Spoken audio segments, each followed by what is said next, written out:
Coba bayangin deh, gimana jadinya kalau setiap sekolah di suatu negara itu punya sistem internal buat terus-menerus jadi lebih baik, tahun demi tahun. Kelihatannya ambisius banget ya. Nah, kali ini kita bakal bongkar sama-sama cetak biru resmi dari Indonesia. Ini adalah sebuah rencana yang sangat sistematis untuk membangun apa yang disebut budaya mutu, langsung dari akarnya. Yuk, kita lihat gimana cara kerjanya. Oke, biar gampang ngikutinnya, kita bakal mulai dari akarnya dulu. Masalahnya tuh apa sih sebenarnya? Terus kita definisikan bareng-bareng, sekolah ideal itu kayak gimana. Habis itu, kita bedah solusinya yang ternyata ada dua bagian.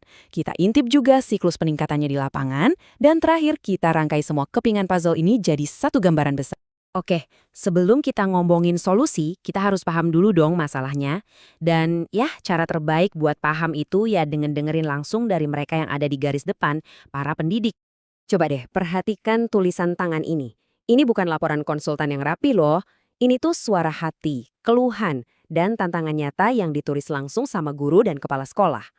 Isu-isu kayak keterampilan guru kurang, kurikulumnya masih belum jelas, sampai sarana prasarananya minim. Wah, ini potret yang jujur banget dari apa yang terjadi di lapangan. Nah, visual yang satu ini bener-bener ngerangkum semuanya. Tantangannya itu diibaratkan kayak kita lagi mendaki gunung. Di bawah, di lembah, itu kondisi terkini kita. Dan puncaknya, itu kondisi ideal yang mau kita capai. Pertanyaan besarnya kan, gimana caranya kita bisa mendaki gunung yang curam ini dengan efektif? Oke, kalau mau mendaki gunung, kita jelas butuh peta kan? Kita harus tahu dulu puncak yang kita tuju itu kayak gimana bentuknya. Jadi, yuk kita lihat gimana pemerintah mendefinisikan mutu atau ya puncak gunung pendidikan ini. Jadi pertanyaannya simpel aja. Sekolah yang berkualitas itu sebenarnya kayak apa sih menurut pemerintah? Apa patokannya? Apa standarnya? Jawabannya ada di satu konsep kunci, Standar Nasional Pendidikan, atau kita singkat aja SNP. Gampangnya gini, anggap SNP ini kayak penggaris standar nasional. Jadi, mau sekolahnya di kota besar atau di desa terpencil sekalipun, penggaris yang dipakai buat ngukur kualitasnya itu harus sama persis. Nah, penggaris ini bukan cuma ngukur nilai ujian siswa aja ya, jauh lebih dari itu. SNP ini melihat sekolah secara 360 derajat, mencakup 8 area penting. Ada standar kompetensi lulusan, isi, proses, penilaian, pendidik dan tenaga kependidikan, sarana dan prasarana, pengelolaan sampai pembiayaan. Lengkap banget, semuanya diukur. Dan yang paling penting, lihat deh diagram ini. Kedelapan standar tadi itu bukan sekedar checklist yang berdiri sendiri-sendiri. Mereka itu saling nyambung. Coba perhatiin deh gimana aspek manajerial yang warnanya merah, kayak kualitas guru atau fasilitas, itu jadi fondasi buat aspek akademik yang biru. Contohnya proses belajar yang bagus. Intinya, kita nggak bisa punya yang satu tanpa yang lainnya. Saling dukung. Oke, jadi gunungnya udah jelas. Peta ke puncaknya juga udah ada. Sekarang kita butuh alat pendakiannya kan? Nah, mari kita lihat mekanisme apa yang dirancang buat bantu sekolah-sekolah ini mencapai 8 standar nasional tadi. Jadi, solusinya itu punya dua mesin yang jalan barengan. Ada yang di dalam sekolah, ada yang di luar. Yang di dalam namanya SPMI atau Sistem Penjaminan Mutu Internal. Ini intinya sekolah ngaca dan benerin diri sendiri. Terus yang di luar ada SPME, Sistem Penjaminan Mutu Eksternal. Ini bagian pengawasan dan dukungan dari luar. Gampangnya, SPMI itu soal self-improvement dan SPME itu quality controlnya. Yuk, kita bahas si SPMI ini dikit lebih dalam. Kata kuncinya itu pemberdayaan. Jadi, alih-alih sekolah cuma nunggu instruksi dari pusat, mereka justru dikasih alat dan kewenangan buat bercermin, buat ngeliat, oh kekurangan kita di sini. Terus mereka bikin rencana perbaikan sendiri. Ini pergeseran mindset yang gede banget dari yang tadinya reaktif jadi proaktif. Tapi, sekolah juga nggak dibiarin jalan sendirian. Disinilah SPME masuk. Mereka ini perannya sebagai mitra sekaligus pengawas. Badan-badan eksternal kayak pemerintah dan lembaga akreditasi itu mastiin kalau proses perbaikan di dalam sekolah itu tetap di jalur yang benar dan sesuai standar nasional.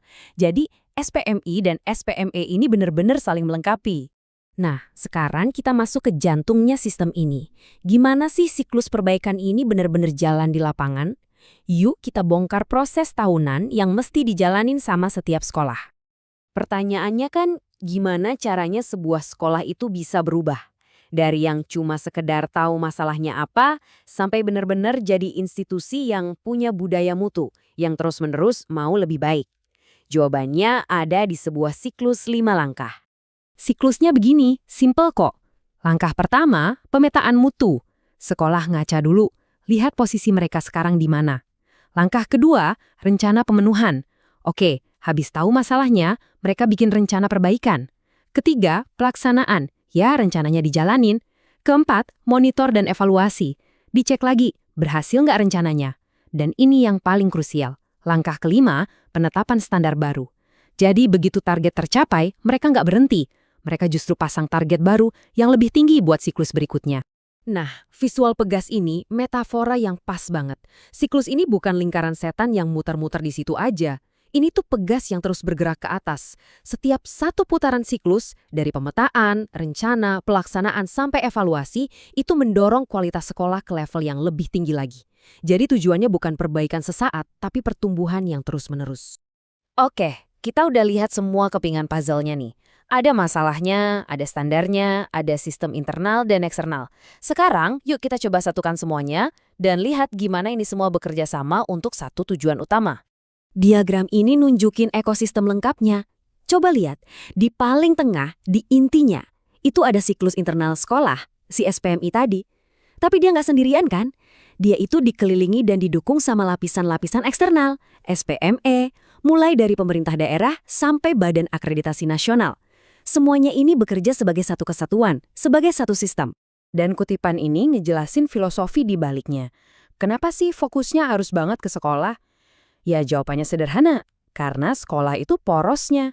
Sekolah itu adalah tempat di mana semua teori dan kebijakan bagus dari atas itu akhirnya ketemu langsung sama murid. Jadi, kalau mau ada perbaikan sistemik, ya harus dimulai dari sini. Nah, diagram ini mungkin jadi kesimpulan yang paling penting dari semuanya. Di pusat dari segala sistem, standar, dan siklus yang kelihatannya rumit ini, ada satu titik fokus yang nggak boleh pernah kita lupakan. Murid. Seluruh mesin besar ini pada akhirnya dirancang cuma untuk satu hal, melindungi dan menumbuhkan anak yang ada di tengah-tengahnya. Jadi, pada akhirnya, ini semua bukan cuma soal checklist atau formalitas buat laporan ke pemerintah. Tujuannya itu jauh lebih dalam dari itu. Tujuannya adalah menanam benih budaya mutu. Budaya yang bisa tumbuh dengan sendirinya, secara organik, di dalam DNA setiap sekolah.